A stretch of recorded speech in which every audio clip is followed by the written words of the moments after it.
They say that war makes brothers out of total strangers. And this is the best case example when it comes to 17-year-old Mitchell Shigemoto and Jim Pearson. In 1963, 17-year-old Mitchell Shigemoto joined the United States Armed Services.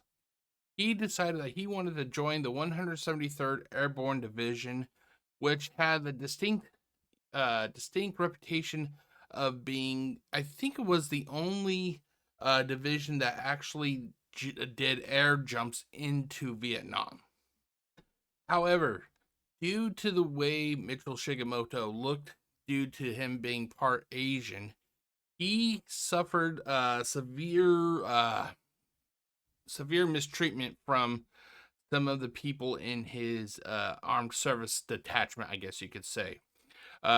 Because he was born in Honolulu, if I remember correctly. Anyway, he actually made a friend with another soldier named Jim Pearson. Sorry, I was about to say James Pearson, but it was Jim Pearson.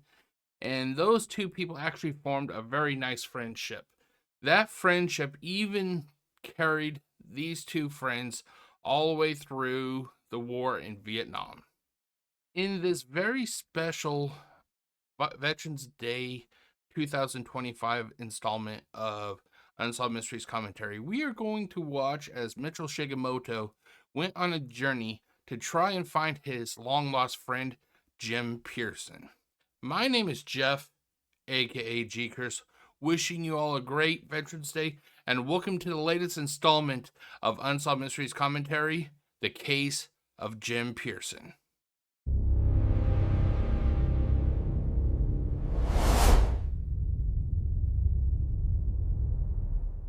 Okay, guys, I got my headphones on and they are all set up. Let me just check them. Yep, they are all set up. So let's get on with this special installment of Unsolved Mysteries Commentary. Shall we? 3, 2, 1.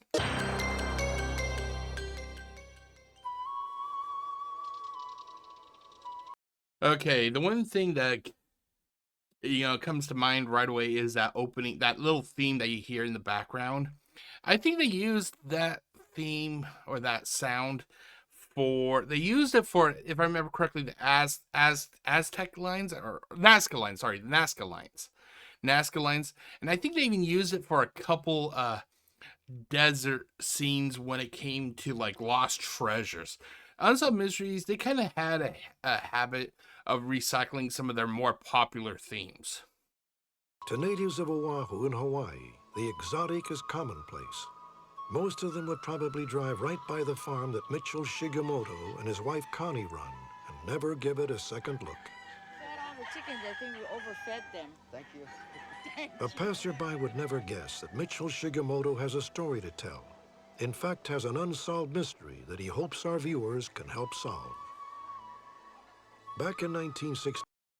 That's the thing that always kind of struck me when I saw this case. You would think that the headquarters, or whatever you want to call it, the governing body of the armed services, that they would have had some sort of communication system set up if former members of the armed service wanted to reach out to their friends who are also in the armed service. It just kind of shocked me that they never had anything like that.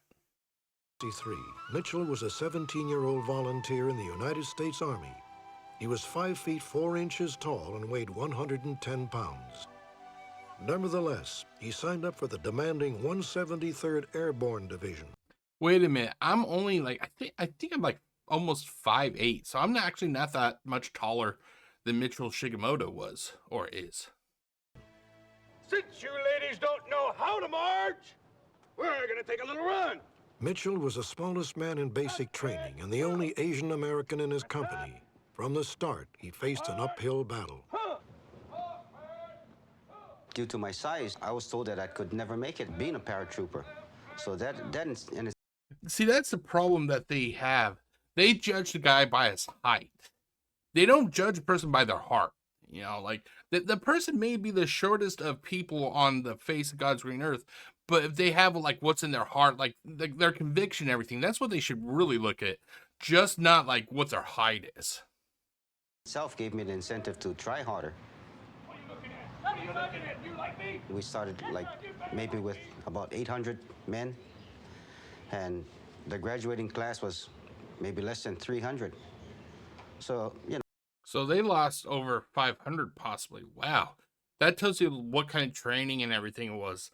I'll openly admit I would probably wash out. You know, as you can tell, I'm not the most fit of people, but I mean, like for people, for only 300 to make it, that tells you like what kind of extreme conditions these guys had to go through to even get to that graduation class. It was quite an accomplishment just to get through it.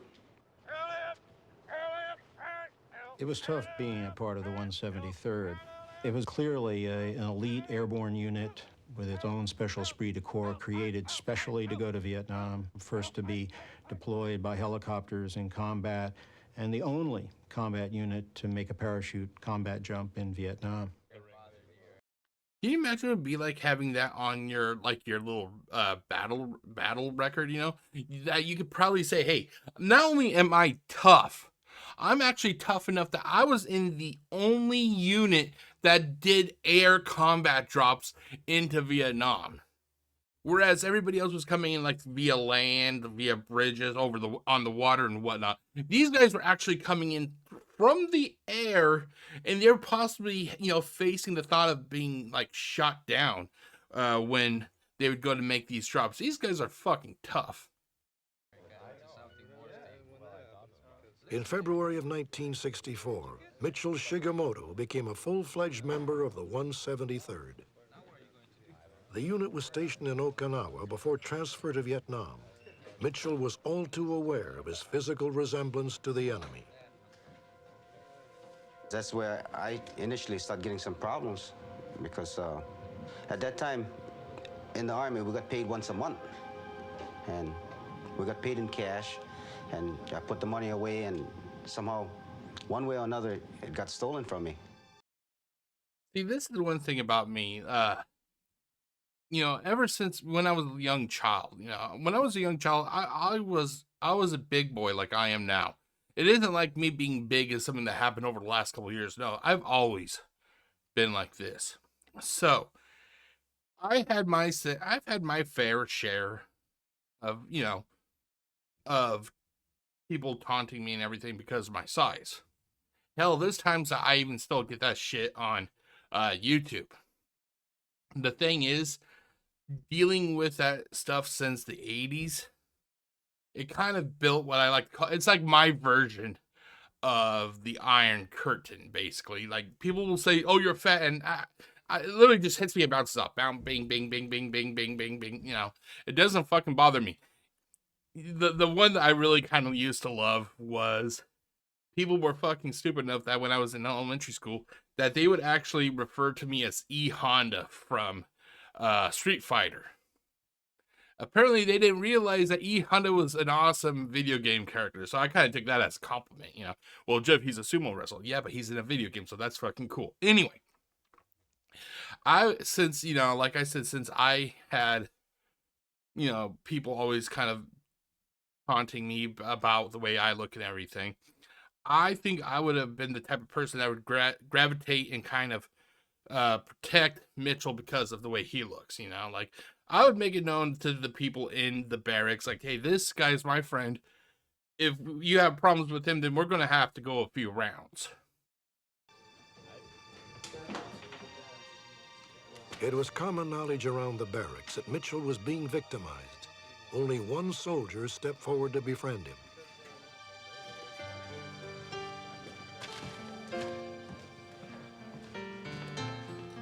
Hey man, we're going out tonight. Do you want to come with us? Oh, I don't feel like it, eh? Hey, it's gonna be me and a couple other soldiers. Come on. Maybe next time. It took a lot of courage from Jim Pearson, in my opinion, to do this, because of the fact that everybody was gunning for Mitchell. By him aligning with Mitchell, it kind of put him in their sights, you know.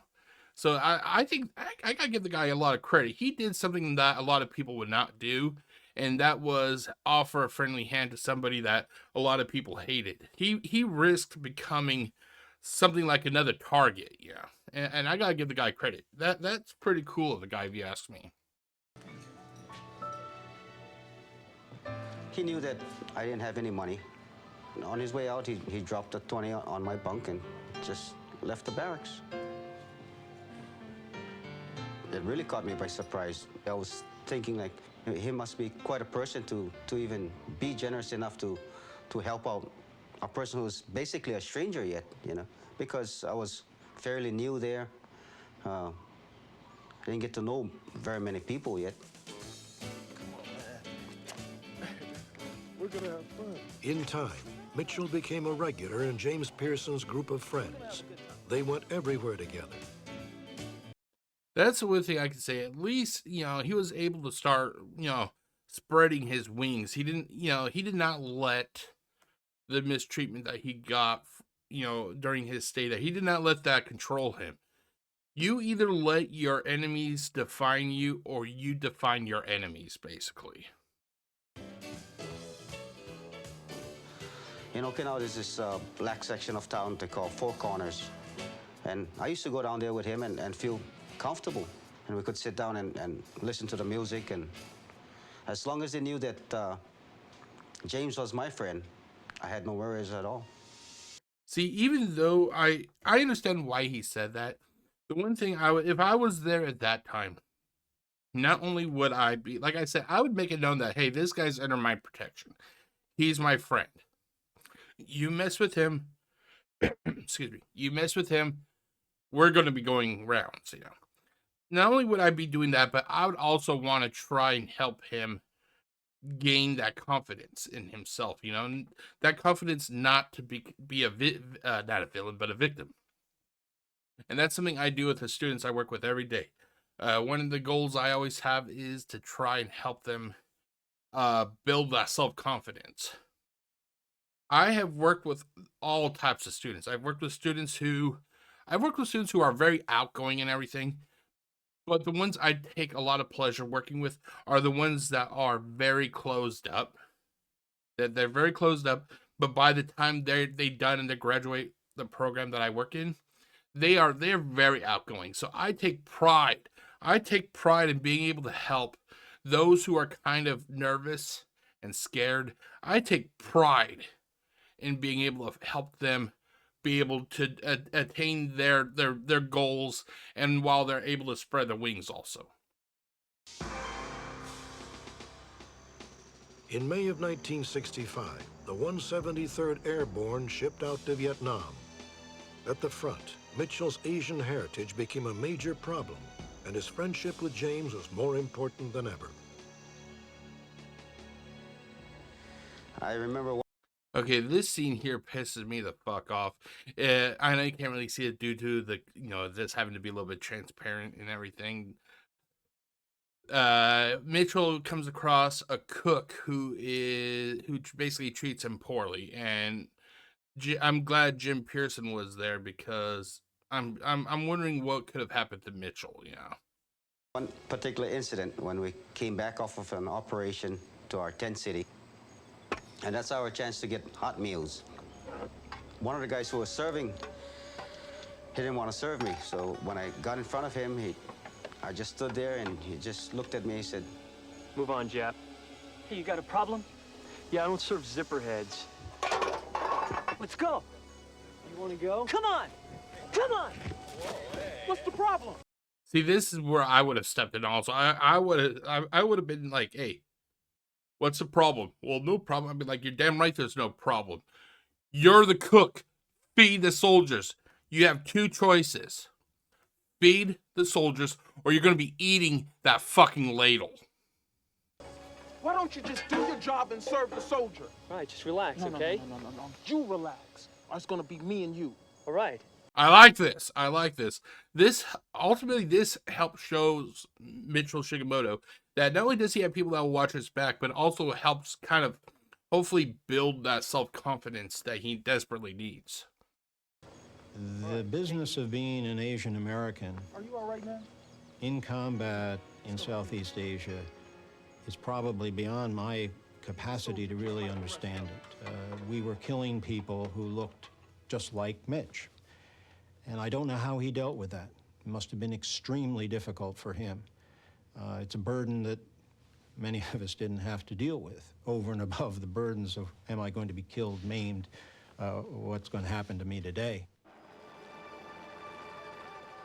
By the end of 1965, the war had significantly escalated. 9 months after the 173rd Airborne arrived in Vietnam, they found themselves facing Viet Cong guerrillas on an almost daily basis. The enemy was very good at picking the times and places that they engaged you. So often we were in open positions and having to confront them in concealed positions. It was dangerous work.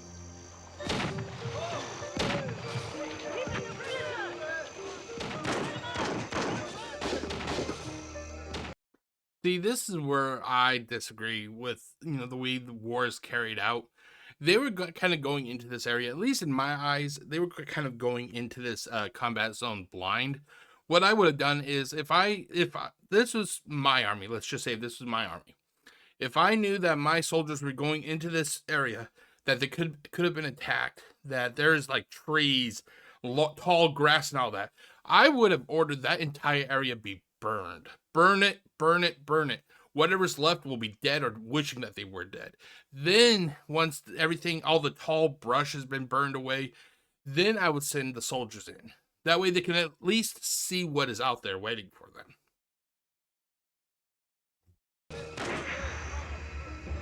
January 2nd, 1966, a Viet Cong bullet tore through Mitchell Shigemoto's thigh.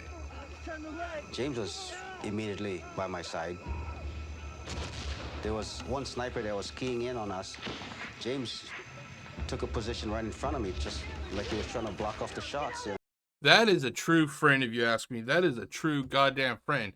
Not many people will come to your aid, especially like that.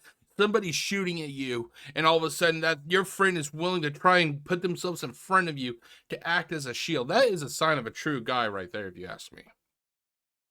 There are times I actually wish that I had, a friend that would do something like that for me, that would be willing to put their body on the line for that. Because, like I said, friendships like that is very fucking rare. James actually saved my life. There was another guy, Salazar. They pulled me to cover. And then a medic came by. He asked me what kind of pain I was in, and he gave me a shot of medication to try to take the pain away. And then he moved on to catch up with the company. That's when, I guess, James and Salazar decided to take me back to the evacuation point. James Pearson feared that Mitchell would succumb to shock. He and the GI named Salazar. Now, even though this is Jim Pearson's story, basically, well, Jim and Mitchell, I think this Salazar figure should have also, should have had some sort of, kind of a little bit more of a mention here, They may not know much about him, but at least they could have done a little bit more, like talk a little bit about him if they have any information. Regulations and carried Mitchell to safety. Maybe in the military textbooks, you're supposed to continue with your mission, and the fulfillment of that mission actually protects you all. Yeah, but I think it shows more courage to face getting yelled at or whatever if it means that you are going to help your partner, your squad mate. It means a lot more to me if you are willing to take a bullet and help your friend get back to safety if they've been injured. Fuck the rules. Yeah, I understand the mission, the mission's important, but is it really that much of a success if you lose your soldiers? To me, I am the type of person that will ride with you until the end. Like brothers to the end, I ride or I die. That's how I am. I could not handle being in a battlefield, watching my friend get shot, and carrying on the mission. No, I would have to help him get back, But, that was his best buddy there. And I could never fault him for what he did. Yeah, neither could I. They didn't stop, James didn't stop to give me aid. I probably wouldn't be oriented enough to know which way to go to get to an evacuation point by myself. And that's another reason why I said that I would, risk getting yelled at, risk getting punished, because even if Mitchell could have, moved on his own, being in shock, you don't know which way he'd go. For all we know, if he was left alone and to try and get his way back to base, he would possibly make his way into an enemy trap or something. And then the mission could be really fucked up then. So, you could really say that James actually saved my life. Fix you right up. Is he gonna be all right? He'll be fine. He'll be fine. Get back to your unit. All right, man. Hang in there. All right. It'll be all right. Yeah. I'll see you later. I'll see you. Mitchell had no idea that he would not return to the 173rd Airborne, that he would never serve beside James Pearson again. A few weeks later, Mitchell was sent home to Hawaii. He never saw James Pearson again and never had the opportunity to properly thank the man who saved his life. And this is kind of like where what I said earlier in this video, that basically our soldiers should have the ability to reach out to either, to former soldiers or current soldiers. If they, say if they made friends or something, they deserve to be able to keep in touch with people that, that they know. I don't understand, why they did not originally help him. I'm, originally with looking for Jim Pearson. I can't help but wonder, if, did he talk to them? What did they say? Oh, it's like an adoption. We can't tell you where these people are, or we can't reach out to them. Like these guys give their lives and they're trying to find their friends, and you can't help them at all. After our broadcast, all that would change in a most remarkable way. A viewer in San Bernardino, California, retired Lieutenant Colonel Truman Plants, took it upon himself to track down James Pearson. 1 week later, Lieutenant Colonel Plants found him in Chicago. And before long, James, his fiancée, and his 2 grown daughters were on their way to Hawaii to visit Mitchell Shigemoto and his family. As Mitchell's relatives gathered to welcome James, the 2 old comrades caught their first glimpse of one another in nearly 30 years.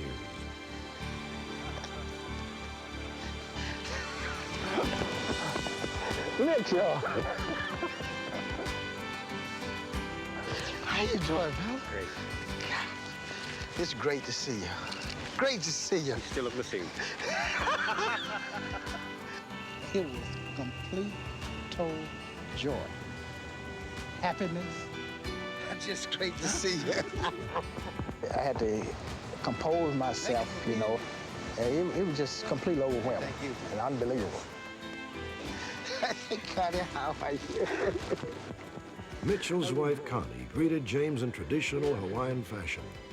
After all, this was the man who saved her husband's life. I really did.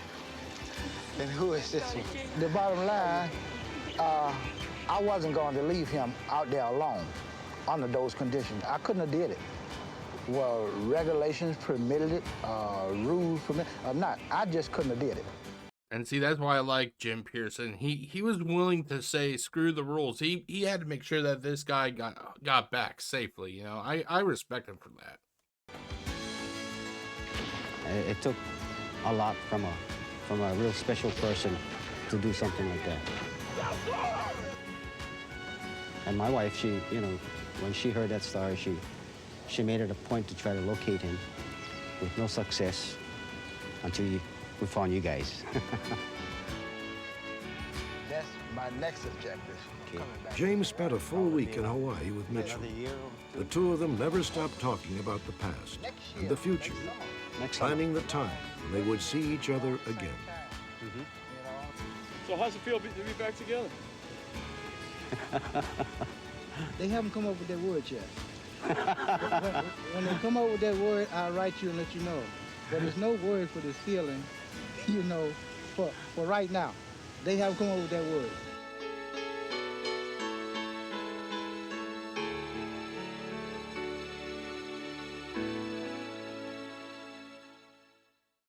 Okay, so that was the case of Mitchell Shigemoto and Jim Pearson. I'm actually kind of happy that they were able to find each other. Like I said, have a friendship where somebody's willing to literally put their body in front of a bullet for you. That's a very rare friendship. people have friendships are, your standard friendships, but very often, not often, I should say, will someone actually go like, hey, you know what? You're being shot at. Let me volunteer to be a shield for you. That is fucking rare, But that is it. I will be right back with the Unsolved Mysteries portion of the video where I go to the Unsolved Mysteries wiki and I look up the case that we just watched, and we'll see if there's been any further developments, because what we see is as of the recording of when it happened. So this is in the Vietnam 1965-1966, and there are 3 more tags. It is the solved, lost loves, and military related cases. Real name is James Pearson. The case is a lost friend. Location is Vietnam, and the date was January 1966. And here we have a photo of the 2 friends. We already know the details and everything, so I'm just kind of go through that. Extra notes. This case first aired on the April 13th, 1994 episode. It was updated on the November 11th, 1994 episode. This case was the 200th case solved by Unsolved Mysteries. Wow. So not only was this an awesome case overall, this actually had this was like a landmark case also, because this was the special 200th case that was solved by Unsolved Mysteries. Results. And as we know, it's solved. The viewer in San Bernardino, California, retired Lieutenant Colonel Truman plans to track down James Pearson. He is now living in Chicago, Illinois. A few weeks later, James and his fiancée and his 2 grown daughters flew to Hawaii to be reunited with Mitchell and his family. Mitchell and his family were finally able to thank James for saving Mitchell's life. And here we have a couple pictures. It's these kind of simple, happy ending cases that I really kind of like, because it kind of it's a self-contained story that has a beginning, a middle, and an end. I kind of like that. I kind of like that a lot. And when it comes to the links, there's not really that much here. We have Unsolved Mark's 200th, Mitchell and James, best friends in war, and then Through the Eyes of a Veteran, and that is it. It's I like these war type cases. There was also another case. I think her name was Karen Sharp. Here, let me just check them. Karen Sharp. Okay, maybe it's Lieutenant Karen. Lieutenant Karen Stevens. Is this it? I'm just curious. Is this it? Oh yeah, it is. I think this is it. Basically, I like these kind of cases because these. Oh, this was also in Vietnam. Oh, I didn't realize that this was also a Vietnam case. Basically, this guy, I think he was in. Yep, it is. He was actually in Vietnam, and he ended up. I think he lost a leg or something, if I remember correctly. This will probably be a case I cover next Veterans Day. But yeah, so I like these kind of cases, a lot. But that is it, ladies and gentlemen. Let's do this. There's not much really left to say. This is like I said, one of those kind of cases that has a happy ending, But that is it. I will be right back. Hey guys, Jeff aka GCurse here. I've had to re-record this portion of the video several times because every time I've been trying to upload it, this specific portion keeps getting blocked on YouTube. They're basically being a bunch of pricks today, which is kind of sad, because you would think that the producers of Unsolved Mysteries prefer that their videos that get good feedback and that they get good good word of mouth. But no, let's just fuck over the viewers. Anyway, I'm not like that. I like to thank the people who watch my videos. So I just want to say thank you to everybody who watches my videos. It means a lot to me to know that there are still fans of Unsolved Mysteries, even though the content, the producers and the owners of Unsolved Mysteries treat the viewers like utter shit. Anyway, with that said and out of the way, the next installment of Unsolved Mysteries Commentary. It will be the Thanksgiving special about the Cokeville, Wyoming, I think it's in Wyoming, the bombing at an elementary school. Basically, two pieces of shit decided that they wanted to try and kill a bunch of little kids. Why? Because they had an axe to grind. They're losers. You know, who needs a real reason to justify what they did? You know, they're losers. But yeah, so I just want to say thank you to everybody who takes the time out of their day to watch these videos, and I'm hoping that this will be the final time I have to try to upload this, and hope that it gets through. But until next time, my name is Jeff, aka GCurse, wishing you all a great day. Stay safe, everybody. Peace out.